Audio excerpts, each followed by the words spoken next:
আমি এমন একটি বিষয় নিয়ে আলোচনা করব যা অনেক মানুষের মধ্যেই কম বেশি ঘটে থাকে। বিষয়টি হলো ঘুম।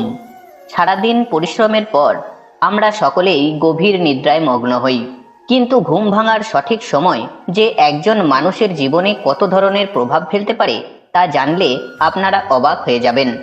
শাস্ত্রে বলা হয়েছে যে যদি কোনো ব্যক্তির ঘুম ভোর 3:45 থেকে সকাল 5টা এই সময়ের মধ্যে ভাঙে, তাহলে তার পিছনে কোনো না কোনো দিব্য সংকেত থাকেই।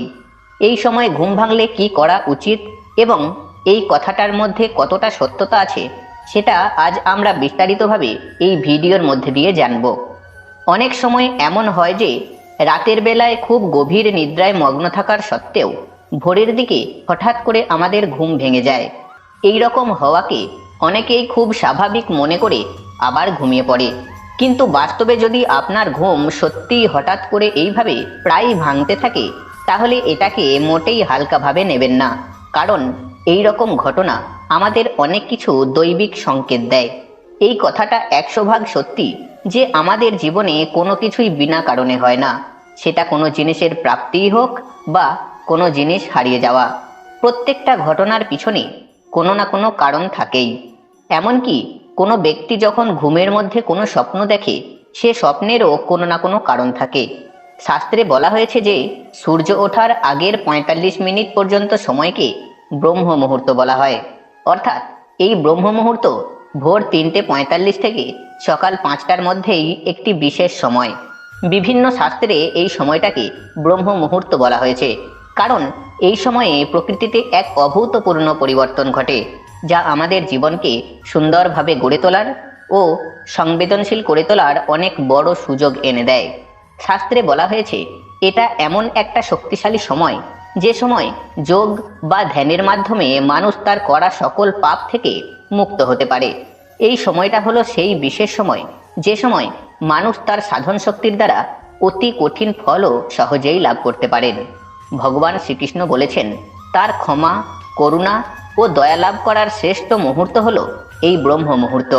শাস্ত্রে বলা হয়েছে এই ব্রহ্ম মুহূর্ত সময়টা ভীষণ শান্ত থাকে এবং প্রকৃতি শুদ্ধ ও পবিত্র থাকে। ফলে এই সময় কোনো ব্যক্তি নিয়মিত ঘুম থেকে উঠলে সে সকল মানসিক চাপ থেকে মুক্ত হয়ে যায় এবং মস্তিষ্কের ক্ষমতা বৃদ্ধি পায়। শাস্ত্রে বলা হয়েছে যে এই সময় মানুষ ঈশ্বরের সাথে সব থেকে বেশি সংযোগ স্থাপন করতে পারে। ফলে মানুষ যা মনের ইচ্ছা নিয়ে এই সময় ঈশ্বরের প্রার্থনা করে তা ঈশ্বরের কৃপায় পূর্ণ হয়।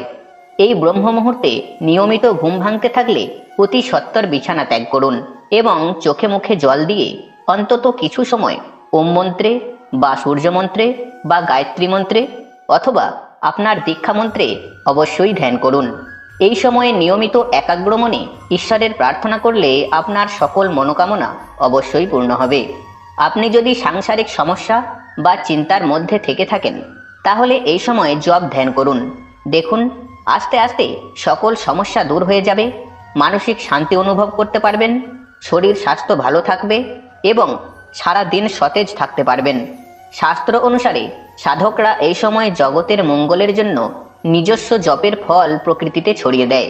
ফলে এই সময়ে যদি সাধারণ মানুষেরা একাগ্র মনে ঈশ্বরের প্রার্থনা করতে পারেন, তাহলে সাধকদের ছড়িয়ে দেওয়া জপের ফল মৃদুমন্দ বাতাসের মধ্যে দিয়ে আমরা লাভ করতে পারব এবং আমাদের জীবন সুখ ও শান্তিময় হয়ে উঠবে। যারা আধ্যাত্মিক উন্নতি করতে চান তাদের জন্য অত্যন্ত গুরুত্বপূর্ণ সময় এই ব্রহ্ম মুহূর্ত। সাধকেরা এই সময় ঈশ্বরের আরাধনা ও জপ ধ্যান করে থাকেন। তাই যদি কারো ঘুম মাঝে মাঝেই 3:45 থেকে 5টার মধ্যে আপনা আপনি ভাঙতে থাকে, তাহলে বুঝবেন যে ঈশ্বর আপনাকে আধ্যাত্মিক জীবনে প্রবেশ করার এবং জীবনে সুখ শান্তি লাভ করার এক গুরুত্বপূর্ণ সংকেত দিচ্ছেন। ঈশ্বর আপনাকে সুযোগ করে দিচ্ছেন জপ ধ্যান বা প্রার্থনা করে আপনার জীবন থেকে সকল সমস্যাকে কম করে দেওয়ার ও আপনার সকল মনস্কামনাকে পূর্ণ করার।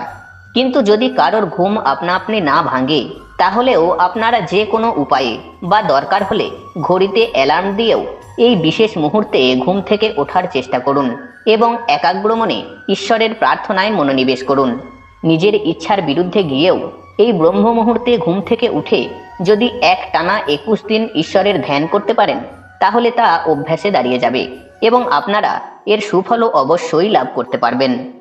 সকলকে নমস্কার জানিয়ে আজকের ভিডিও এখানেই শেষ করছি।